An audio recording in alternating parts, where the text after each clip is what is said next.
जय जोहार। स्वागत है आप मन के खबर 36 में। तो चला खबर मन ला विस्तार ले देखबो। बिलासपुर सिपत वैदिक महाविद्यालय में 3 मार्च ले 2 दिवसीय ऐतिहासिक राम कथा के शुभारंभ हुई।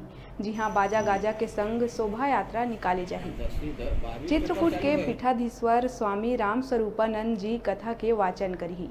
जी हाँ, सज धज के पंडाल ह आकर्षक रूप लेहे लगिस। रामकथा में 3 मार्च के नेता प्रतिपक्ष धर्मलाल कौशिक और 4 मार्च के पूर्व मंत्री बृजमोहन अग्रवाल शामिल हुई। बतादन प्रदेश के कई दिग्गज मंत्री सांसद मन के शामिल होए के संभावना है।